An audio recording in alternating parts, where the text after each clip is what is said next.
Ladies and gentlemen, welcome back. Support for this podcast, as always, is brought to you by Market Squawk, powered by livesquawk.co.uk for all of your on-demand data needs. If you are punting crypto, slanging lumber, whatever you want to do, have a little look. Live Squawk powers Market Squawk. Our other support for tonight is brought to you by xmain.co.uk. Enter promo code Fighting Words at checkout to save 30% off all of your products. And to be honest, hemp protein, whey protein, they've got the mood like restorer, they've got sleep stuff, they've got the lot, to be honest. xbrain.co.uk. We are joined tonight by the lethal one, the king of curls, the 2022 fight of the year, because if it isn't fight of the year, someone dies. And we are here with Lethal Leigh Wood. Geezer, hello, welcome back. Thanks for having me, guys. Nice to talk to you again. Yes, lovely to speak to you. So let's go straight in, bruv. Fight of the year, for sure. And it was absolutely and utterly amazing. Are you still buzzing? I just want to know what's next. I still got loads in the tank. Sure have. So much more to give. And I kept saying for years, since I turned pro, but mainly the last 3 years, when I won the Commonwealth, it's not the end. When I won the British, this is not where I stopped. When I won the world title, this is still not my peak. And even after that fight, that's not my height. I've still got bigger fights to be involved in. I've got so much more to give, and in the gym and on fight night. So I'm going to be involved in some big fights, and just want some dates before my time's ticking. So I want to be as big as possible. So yes, looking forward to what's next, and hopefully I'll know soon. I mean, obviously you must be exhausted about even talking about that fight, but we're going to talk about it anyway, because I've got some questions to ask. Not as much as Mick, to be honest. I mean, he's had a mare, isn't he? Like, it was the stuff like for you, it's the stuff of like films. You come up absolutely and utterly the hard way. Anyone that's an industry guy will always say about how hard you had it coming up and how much of a struggle it was, and you took a couple of L's and you got written off and you've come back, and then you have the biggest fight. I mean, arguably Zucan was the biggest fight, but the first defense is the one that people always say is the hardest fight, right? You have it, you're the underdog. They were not, I didn't particularly like that build up very much, because that's not your element. And Mick is just rah, rah, rah, rah, rah. It's just like, it's a very awkward thing to see. When you got two people that want to talk the shit, it's fine. But when one is just not that guy and the other one is so much that guy and it doesn't get the reaction, it's just like, mate, you're just pissing into the wind a little bit. It's like Tank and Rolly the whole time. Yeah. You're like... I felt like, I mean, it's not really been like that in other fights, but he's not really been in a proper fight. So maybe that he was more unraveled doing that because he didn't know how else to be. It was his first time in his career he's in a fight where other people have thought, you know what, he might not win this fight, and he didn't like it. He's like, what? Yeah. What do you mean, might not? And then that's probably why I reacted how I reacted. But I just remained myself. I tried to be respectful. I never discredited him. I never discredited his previous performances or previous opponents, and I just let myself do the talking in the ring, kind of thing. You absolutely did, and like even at the end, you absolutely and utterly shrouded yourself in like honor and glory, and to the point where you got fucking Teddy Atlas talking about reaching out to you to get you on his podcast because he was so impressed not only with the fight but your conduct after the fight. Did they reach out to you? Yeah, a bit too late though. I got told about it not so long ago, so I do need to get in touch with him. Definitely do, mate. He'll have you on there in a heartbeat. That's down to his podcast, definitely. Yeah, like that. I mean, it was, for as fights go, there is nothing more. It's one of those fights where if you introduce someone to boxing for the first time, you're like, this is big championship boxing, let's watch this. Most other events are spoiled for them because it's never going to be that. You're never going to have the champion. Everything. There was fucking everything in it. Said that because I heard a few stories. One of them, this happened a few times to a few different people.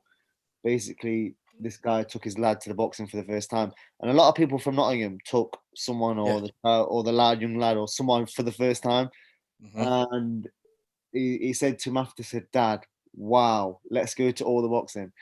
Why have we never gone to the boxing for? Let's go to all the boxing." So that's just kind of like, for your first show, that's the ball. That's where he thinks it's going to be. Yeah. I mean, but, the dad's like, it's not normally like this, mate. Calm down. It's a good thing for boxing because it attracts them and it's going to bring them back. And he'll probably come to a few fights before he gets to experience that again. But hopefully he does. Let's hope so. Like from your perspective, like I know you've probably been asked this 1,000 times, but what was going through your head? Like you took a heavy drop in the first round, right? And you know it took a few rounds for the. It took a few rounds for it to clear quite clearly. Like you had your faculties about you, but like your nervous system's your nervous system, right? A big shot, you got up. You know what was going through your head? Nothing even on par to that, to be honest. I thought in my head, this is exactly how I thought it happened. Got caught with a daft shot. On my way down, on my way up, I was thinking, you silly bastard, that's a 10-8 round. Claw that back, that's a 10-8 round. You need to claw this back now. In my head, I didn't even realise my head bounced off the canvas. I thought he caught me with a shot, one of my legs went, I touched down with a knee, and I got straight back up like that. That's what it felt like, bang, boom, and I'm up. I kind of knew what I got caught with, but even though I went back to my corner and Ben said, right, you're getting caught with this. Do you need to do this, or this? He said something along the lines of, you change your height, stop parrying so big, step out, like from a right hand or something. And I basically went, whoa, I went, slow down. Tell me what I need to do. Then he told me again. And then I went out for the next 2-3 rounds and got caught with the same shot over and over again. No, honestly, I felt fine. I felt like it was a flash knockdown. One thing that it don't piss me off because I've won the fight. I don't lose no sleep over it. But Mick keeps saying, you know, he does a lot of these interviews. I get tagged in him all the time, and people send me and say, "Oh, he's talking so much shit, or he's deluded." But like he'll say, he won 11.5 rounds of the fight and then got caught with a shot.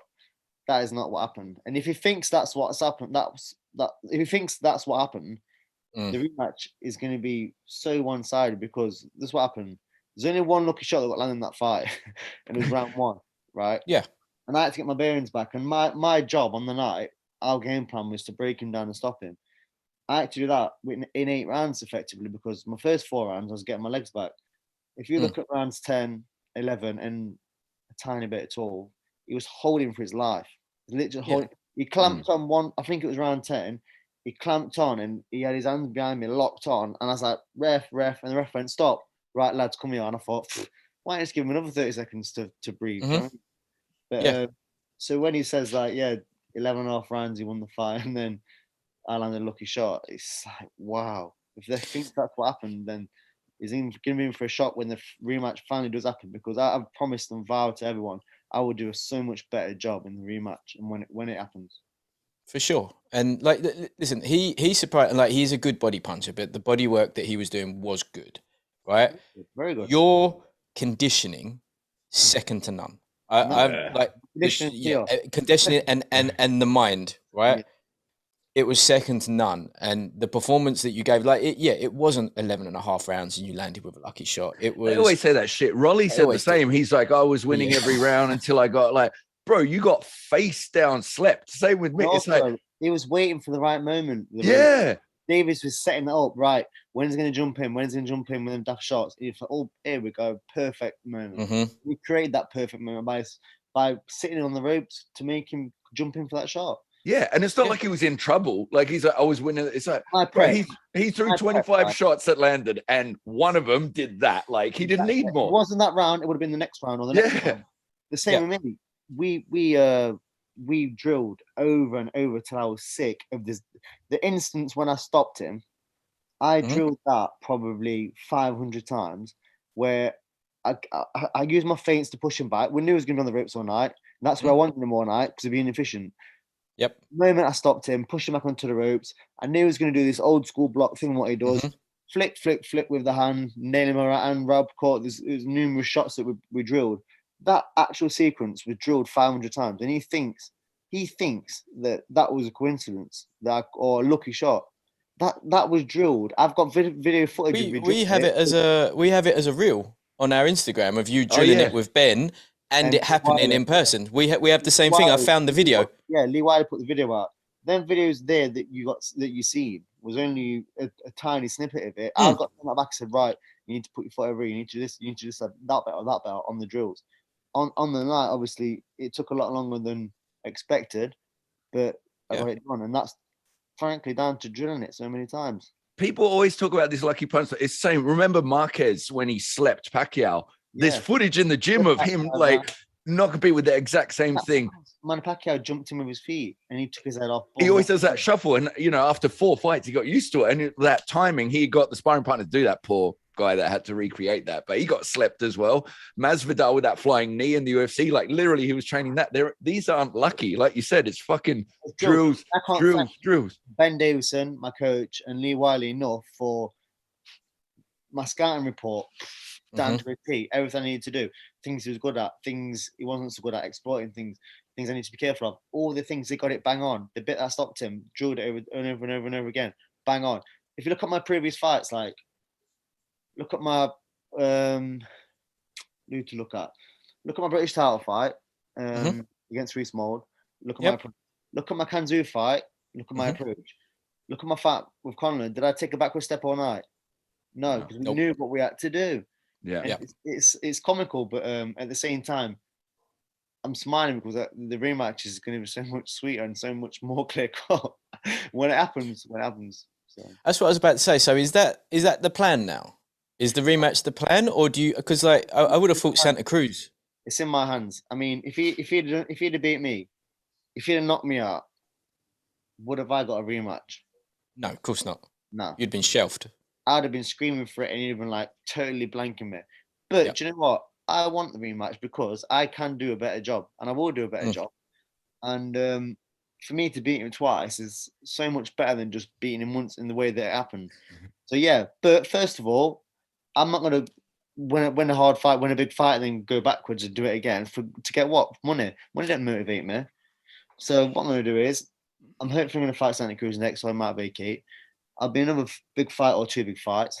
And then in my own time, when I choose to have the rematch, we'll have the rematch. Definitely. That's good. I mean, they had you up, didn't they? And after the Warrington fight, and listen, Warrington had a big night that night. He didn't seem that fussed about having that, did he? He was just like, and again, you were super respectful on that night. It was just like, this is his night. Said, right, get up in the ring. And I was like, I was getting kicked. I was like, no, let him have his. No, go on, get up. Eddie wants you in the ring. For fuck's sake, so jump up. So I jumped up. The mic came over and I was like, look, mate, let me enjoy tonight. Don't know what's next. Yeah. It just won his second world title. It's come back from defeat. Like, everything he's been through, like, let him enjoy it. Do you know what I mean? Yeah. Enjoy his win. So, absolutely. Yeah, I think it'll happen because it makes sense. It's the biggest fight for us both. Presuming that I come for the Santa Cruz fight or he vacates, that is the biggest fight, in my opinion. So. Yeah. I mean, what do you think that he will? I mean, because from Santa Cruz hasn't fought at that weight for a while now, right? Was it 2 years? Longer? 3 years over. 3 years, yeah. Yeah. I mean, don't mean he can't make it, but he may look at me and think he's got everything to lose and nothing to gain. Because on paper he's super champion, so he could risk losing that against me. I'm not so much a big name in America. You might think that could be an hard fight for little reward, or what does he get out of it? Yeah, I'm not sure what the money will be like because obviously going to purse bids. Eddie may, if it goes to purse bids, Eddie may even win the purse bid and try to get it over here. Then he's going to think, we've got to go defend it over there for that much money when I could fight. He's in house with PBC. Myself, he could get a bigger payday there for the WBC. He may take that route. So we'll see. But I'm prepared to take that fight. One I'm excited about. If he vacates, and then I've got some really big options, and you really have. But yeah, so we'll see what happens. We'll see how it pans out. But just staying ready. Waiting on the WBA to make a few adjustments and stuff for the purse bid split before it goes to purse bids. I think they're about there, and then we'll know a little bit more. Has Eddie said anything more about having it at the stadium? I don't think it's down to Eddie. I think it's out his hands at the minute, but with Forrest getting the pitch done. So what I've heard through some rumours, I think they're getting the pitch done. But it'll happen. I'm confident it'll happen. I'll keep winning, whether it's this year or next. Possibly might have to be next May. So we'll see. You've had basically not. You've had a dream turnaround, haven't you? So you've hooked up with Ben, got back to British. You got your title. You've had a massive defense. Like you from the first time we had you on here, you tributed like Ben to changing your career, and we had Jamie TKV on here as well. He was saying the same thing, where he was saying just like how smart and how he sees him is. I mean, obviously he's a bit different with the heavyweights. I'm excited to see his journey as well. So you training with him too, right? Who was that? Sorry, Jamie TKV, big heavyweight. Yeah, Jamie. Yeah, he's a good yeah, lad. I was surprised. I've seen him spar some good kids, and I was watching him and thinking, you can move for a big guy. Like yeah. he can move. Can throw fast combinations, and that's quite rare for someone his size. Who did I see him spar? Matchrooms. One of Matchroom fighters. Is he a lightweight or cruiserweight? Who was it? Yeah, he's a proper talent, him, and he comes from a family of like uber athletes with a fucking elite commando dad. So yeah. No, he's a nice lad, Jim, as well. Very nice lad. Yeah, he is. He's a proper boy. Is he out? Is he out in a few weeks? Is he on Chris Congo's in the same bill? What's the date? Yeah, July 11th. June 11th, I think. June 11th. Yeah, on the boxer card. No, not this weekend. The weekend after, innit? I think so. Yeah. Yeah, I want to go, but I'm a bit of a situation because I've got a wedding the week after. Josh Taylor's wedding in Scotland. So I won't see my kids for 2 weeks if I went up there in 1 to 2 weeks. So I don't know what to do. I might pop over and have my kids on the Sunday. I'm not sure. I'd like to go to watch the lads, to be honest, but yeah, we'll see. Yes, it looks like a decent bill. So Ben's proper taken over the performance centre now, isn't he? Because of everything that's gone on. Has that changed anything, or has it made it better? If anything, so, the Ben's place was only called the MTK Performance Centre, just because MTK was so big. They didn't give him any money or anything, or nothing like a sponsorship or anything. He just called it that because there's nothing else to call it really. And MTK was all right. Just with everything that's happened, he just named it Ben Davison Performance Centre off the back of that. And he's doing really well. Ben is doing very well, and I think the more success you have, the more it attracts more fighters over there. And that's what's happening. A lot of fighters want to come over. He is busy, and I'd like it to keep it at that number it's at, but obviously more fighters are going to come over. So, yeah, I mean, what a career move from myself at the time. I was quite nervous. Obviously, I was at the Ingle gym for 10 years, and then I came by Ian for a few years, and that was pretty much the same as what we used to do. So I was very nervous when I went down there, and a bit skeptical. But I just took a big leap of faith, and I trusted Ben. And I thought to myself, right, just do exactly what you're told, whether you believe it or not. Just do it, and we'll see what happens. And I just trusted him, and wow, what a run so far. The thing is, you can see how much he cares. So when that stoppage happened, mate, he was in that ring so fast, and he was the first one there for you. Like you can tell that he. And like as someone like at the beginning, he was quite. I don't want to say unlikable, but he came out of nowhere. He's with Tyson Fury, and he is he talks his book incredibly well. And like from a fan's perspective, you're just like, mate, I don't even know who you are. Like, what you talking like you're Emmanuel Stewart for? No one like. The thing is, you know what I mean? It was kind of like a bit of a persona that he had, that he was just connected to Fury. So that's what I thought. I thought, oh, Ben, he had Fury for a bit. What's he done? But until I come down and work with him, honestly, it's nothing how you see him on the outside. And a lot of people will just judge him based on that because they don't actually know him. But yeah, incredible. What a guy. Yeah, he's made a full turnaround, and like you've been very, very vocal about how much of an impact. And to be fair, every time we have someone on that is part of the camp, they all say the same thing. So it's unanimous in what's going on there. With the Conlan fight itself, how worried were you for him? Because that was a big fall at the end. You know, we had his cut man on who was pretty worried that night when it happened, and like. You know, from a perspective of the fan, that's a film. You know, champion on his ass first round, fights his way back, knocks the geezer out of the ring to retain his title in the final round. Like, was you Right. deeply concerned because you connected with him big and Because he? I landed the last shot, and then there's a Yep. bit of Floyd that didn't really connect, and then it slipped through the ropes. But I'd have seen him slip through the ropes and kind of like he stopped on the edge of the ring a little bit, and that's when I turned around and celebrated because I was just so like Yeah.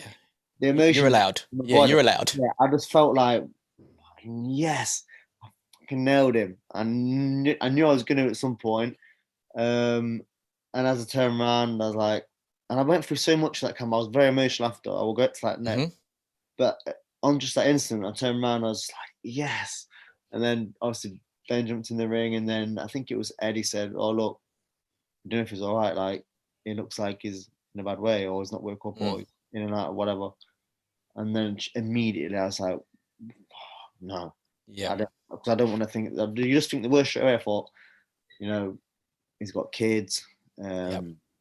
What if he never wakes up? What if this? What if that? And all these things wish we read. Like, what if I would never forgive myself if something's up with him and I'm currently celebrating. Yep. So then I just tried to like see what was happening. I couldn't really see a lot. Stretch of the oxygen and the crowd was still. So I tried to quiet the crowd down.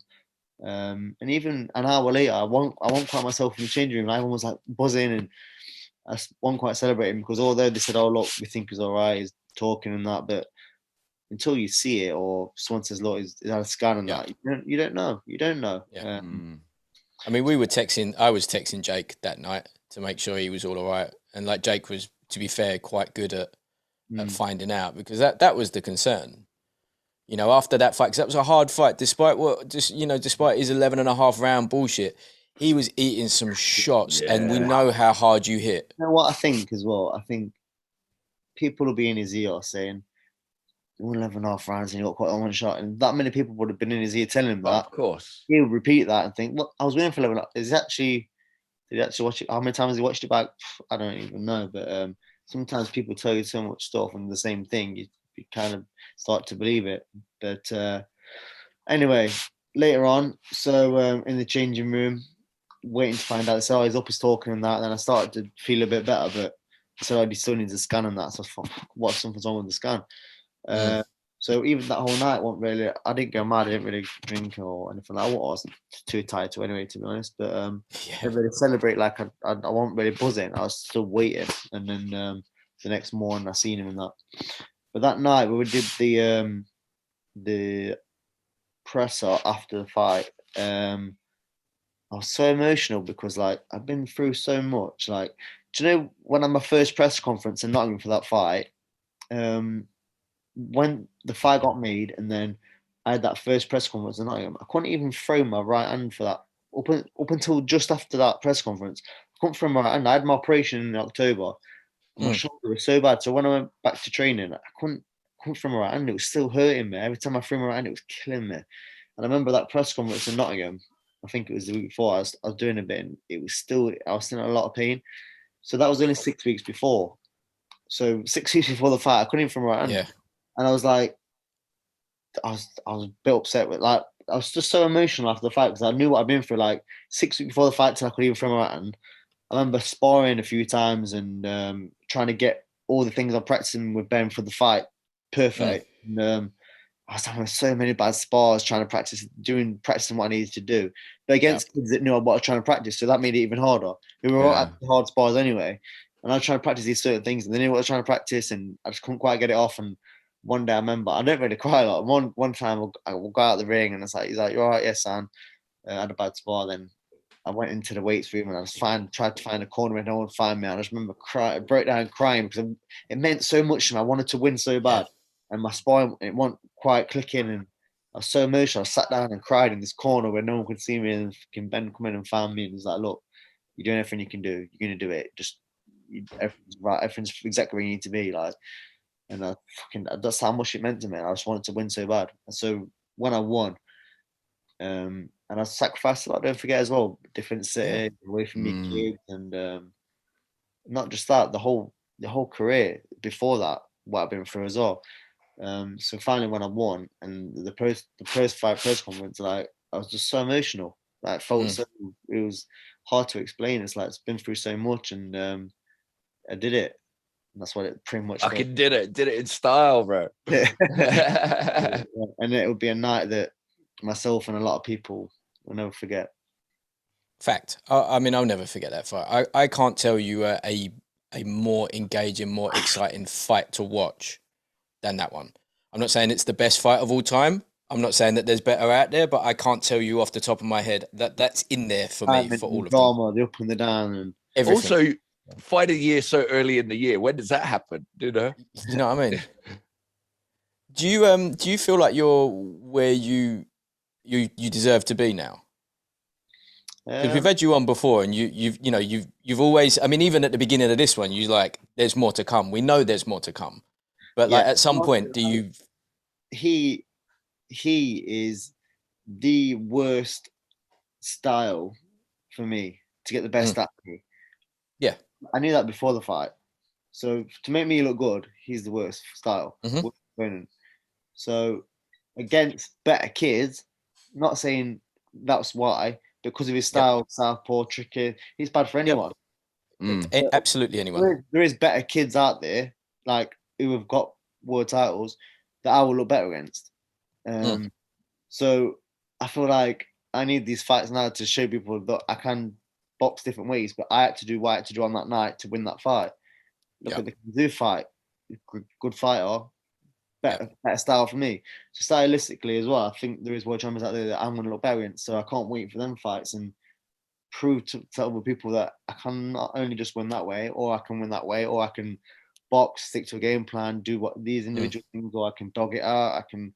I can do so much more to my boxing and my ability, and I've got so much more than just dogging it out or just boxing or just this, just that. And I can punch, and I've got grit, and I've got a heart, and I train hard, and I dedicate myself, and I make sacrifices. So all of them things in one bucket, I just want to show what I can do. And like I just said, so much more.